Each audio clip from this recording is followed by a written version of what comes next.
আজকে এমন একটা রেসিপির সাথে পরিচয় করাতে যাচ্ছি অনেকের হয়তো অজানা। আসসালামু আলাইকুম গাইস, চলুন দেখাই। চাল ডাল ভেজে নেব। প্রথমে চালে পানি লবণ দিয়ে মেখে রাখলাম কিছুক্ষণের জন্য। এদিকে কড়াই বসিয়ে ডালগুলো ভেজে নিচ্ছি।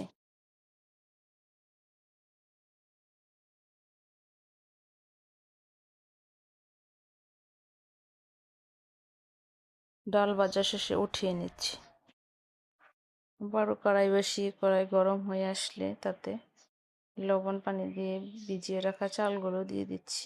এখন ভালোভাবে ভেজে নেব।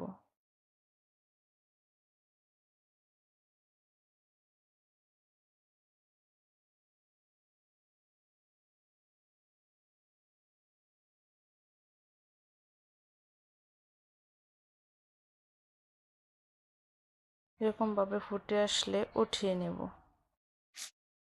উঠিয়ে এদিকে ডালগুলো পানি দিয়ে ধুয়ে দিচ্ছি।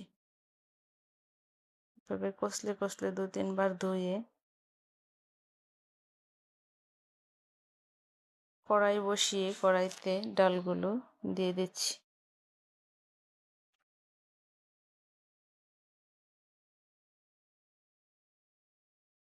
ডালে পরিমাণ মতো পানি দিয়ে সামান্য লবণ দিয়ে কিছুক্ষণের জন্য ঢাকনা দিয়ে ঢেকে দিচ্ছি।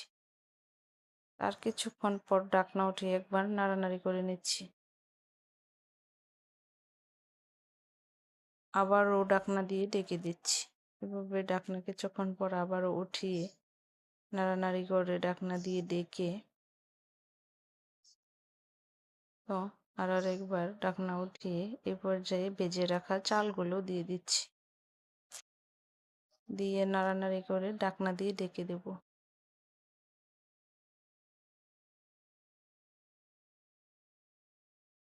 তার কিছুক্ষণ পর ঢাকনা উঠিয়ে আরও একবার নাড়াচাড়া করে নিচ্ছি।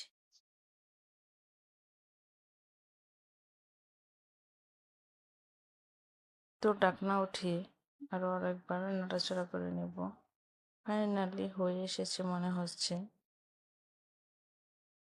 তো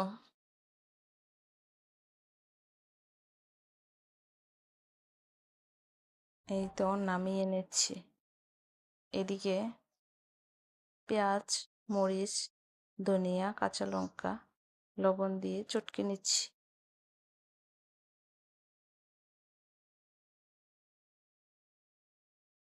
চটকানো শেষে তেল দিয়ে দিচ্ছি। দিয়ে মাখাঝাকা করে